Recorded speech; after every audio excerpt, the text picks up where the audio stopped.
ओ हर हर महादेव। आप सभी भक्तजन कैसे हैं? हमको आशा है कि हमारे माता रानी के पास है, हमारे शिव जी के पास है, आप सभी लोग अच्छे ही होंगे। आज मैं आप लोगों को दुर्गा सप्तशती का संक्षिप्त में वर्णन करने जा रही हूँ, जो कि अब छोटी कथा है। आप पूरा 13 अध्याय संक्षिप्त में हिंदी में सुन सकेंगे। तो आइए हम लोग कथा की ओर चलते हैं। कथा करने से पहले आपसे अनुरोध करना चाहती हूँ कि यदि आप हमारे चैनल पर नए हैं तो कृपया करके लाइक करिए, सब्सक्राइब करिए, शेयर करिए और पूरी कथा अवश्य सुनिएगा, जिससे कि आपको भी फल की प्राप्ति हो। प्राचीन काल में एक सूरत नामक राजा थे। उनकी उदासीनता से लाभ उठाकर शत्रुओं ने इन पर चढ़ाई। परिणाम स्वरूप मंत्री लोग राजा के साथ विश्वासघात करके शत्रु पक्ष में मिल गए। इस प्रकार राजा पराजय हुआ और वे दुखी हुए तथा निराश होकर के तपस्वी वेश में वन में चले गए। उसी वन में उन्हें समाधि नाम का एक वणिक मिला, जो स्त्री पुत्रों के दुष्व्यवहार से अपमानित होकर के वहां निवास कर रहा था। दोनों में परस्पर परिचय हुआ। तदंतर वे महर्षि मेघा के आश्रम में पहुंचे। महामुनि मेघा के द्वारा आने का कारण पूछने पर दोनों ने बताया कि यद्यपि हम दोनों स्वजनों से अत्यंत अपमानित तथा तिरस्कृत हैं, फिर भी उनके प्रति मोह नहीं छूटता। इसका कारण क्या है?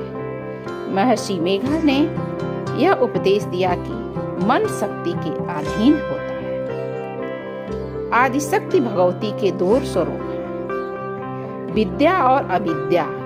प्रथम ज्ञान स्वरूप है तथा अज्ञान स्वरूप अविद्या अज्ञान के आदि कारण रूप में उपासना करते हैं। उन्हें वे विद्या स्वरूप प्राप्त करके मोक्ष प्रदान करती है। इतना करके राजा सूरत ने प्रश्न किया, हे महर्षि, देवी कौन है? उनका क्या नाम है? महामुनि बोले, राजन, आप जिस देवी के विषय में प्रश्न कर रहे हैं वह नित्य स्वरूपा तथा विश्वव्यापिनी है। उनके आविर्भाव के कई प्रकार हैं, जिसे मैं बताता हूँ। कल्पांत के समय महाप्रलय होती है। उसी समय जब विष्णु भगवान क्षीर सागर में अनंत शैया पर शयन कर रहे थे, तभी उनके दोनों कर्णों से वरों से दो दैत्य मधु एक गट्टे उत्पन्न हुए। धरती पर चरण रखते ही वे दोनों विष्णु नाभि से उत्पन्न होने वाले ब्रह्मा को मारने दौड़े। उनके उस भयानक रूप को देख करके ब्रह्मा जी ने अनुमान लगाया कि विष्णु के सिवा मेरा कोई शरण नहीं। किंतु विडंबना यह थी कि भगवान इस समय सो रहे थे। तब विष्णु भगवान को जगाने हेतु उनके नयन में निवास करने वाली योग निद्रा का स्तवन किया।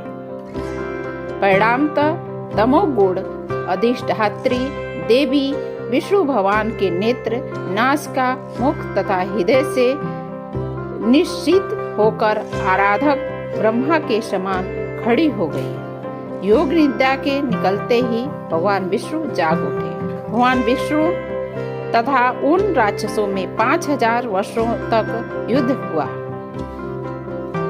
अंत में दोनों राक्षसों ने भगवान की वीरता से संतुष्ट होकर वर मांगने को कहा। भगवान बोले, यदि तुम वरदान देना ही चाहते हो तो यहीं पर वर दो। तुम दोनों की मृत्यु मेरे हाथों हो।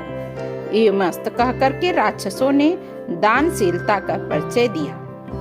अतः वे दोनों भगवान विष्णु द्वारा मारे गए। ऋषि बोले, अतः ब्रह्मा जी की स्तुति से उत्पन्न महामाया देवी की वीरता तथा प्रभाव का वर्णन करता हूँ। ध्यान पूर्वक सुनिए।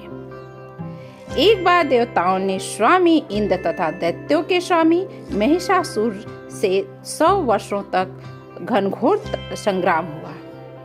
इस युद्ध में देवराज इंद्र की पराजय हुई और महिषासुर इंद्रलोक का राजा बन बैठा।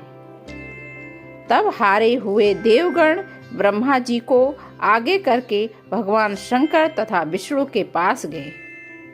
देवताओं को इस निराशापूर्ण वाणी को सुनकर विष्णु तथा शंकर को महान क्रोध आया।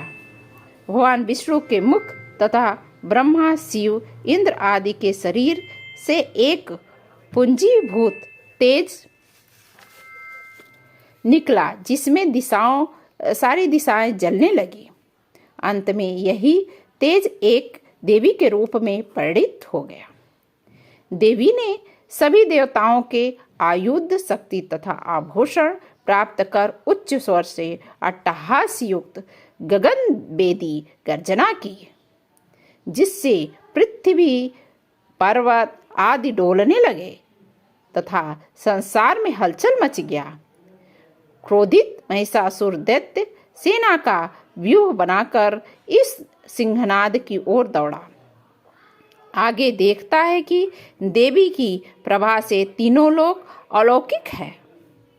महिषासुर अपना समस्त बल, छल, छद्म लगा करके हार गया, परंतु देवी के सामने उनकी एक न चली।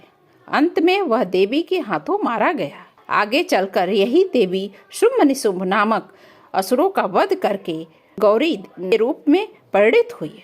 इन सब उपाख्यानों को सुना करके मेघा ऋषि ने राजा सुरत तथा वर्णिक से देवी स्तवन का विधिवत व्याख्या की। इसके प्रभाव से दोनों एक नदी पर जाकर के तपस्या में लीन हो गए। 3 वर्षों उपरांत दुर्गा जी प्रकट हुई, उन दोनों को आशीर्वाद दिया, जिससे वर्णिक सांसारिक मोह से मुक्ति पाकर के आत्मचिंतन में लग गया है तथा राजा ने शत्रुओं को जीत करके अपना खोया राज वैभव पुनः प्राप्त कर लिया।